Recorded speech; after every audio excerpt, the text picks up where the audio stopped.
Блеск меха, красота и удобство головного убора. Крымско-татарский мастер Ильяс Мусаев – продолжитель семейного ремесла. Шьет головные уборы из каракуля столько, сколько себя знает. Первая шапка в 11 лет. Сейчас на счету уже несколько тысяч. Ну и тогда и сегодня это традиции и особое состояние души мастера. Мастер иглы и ножниц ловко орудует ими за рабочим столом. Плавно двигает ткань по платформе швейной машины и не спеша, без рывков нажимает на педаль. Так он создает основу будущей шапки. Вот и все. В принципе, каркас готов. Скажем, скелет готов. Это получается сама основа, да? Остается теперь покрыть его материалом, да? Да, сверху.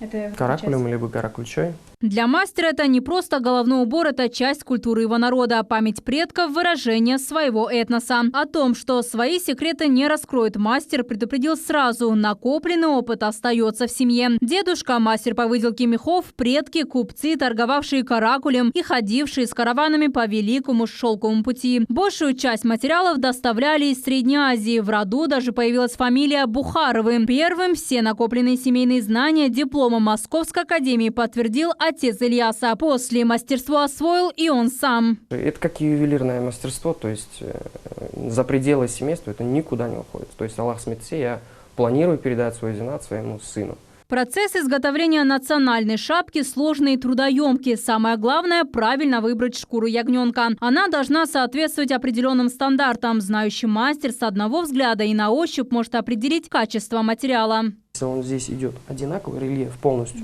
монотонно в цветовой гамме, то здесь он чуть-чуть темный сзади, ближе к голове он уже светлеет. Это уже второсортный, во-первых. И сама шкура по себе имеет маленькие размеры.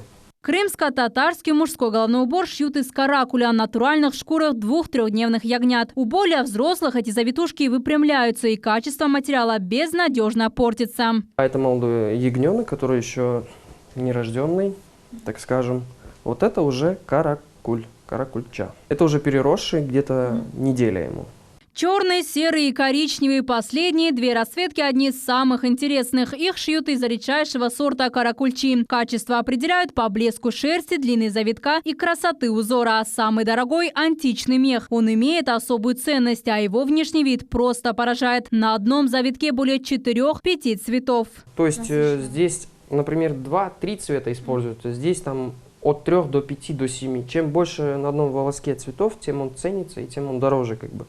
Лекала, по которым работает мастер, несложные, напоминают круг и прямоугольник. Их Ильяс Бей прикладывает шкурки и обводит. Далее, как по маслу, лезвием вырезает по контуру. Прошить заготовки дизайнер доверил и мне самой. Загинаем, чтобы не мешало. И дальше. Все основание прямоугольного материала прошила на расстоянии 4-5 сантиметров. Получился вертикальный шов, который будет удерживать форму изделия. На первый взгляд может показаться, что все максимально просто, но здесь, как и в любом деле, есть свои секреты, от которых зависит качество изделия. То есть, если я свою подкладку вот беру в руки, да, я уже знаю по шву, я даже знаю, сколько стяжка идет, у меня там 6 мм, я уже все это знаю. Я считаю, это основа халпаха, она должна быть выглядеть достойной. Такую шапку Ильяс Бей может изготовить за сутки. Она не потеряет вида и благородности даже после нескольких лет носки. Вся продукция делается с любовью, учитывая личные предпочтения каждого. Многим мастер известен как Ильяс Халпах. Его головные уборы гордо носят представители нашей диаспоры в Америке, Германии, Франции и в Казахстане. Наджия Исаева, Асан Ибрагимов, телеканал Миллет.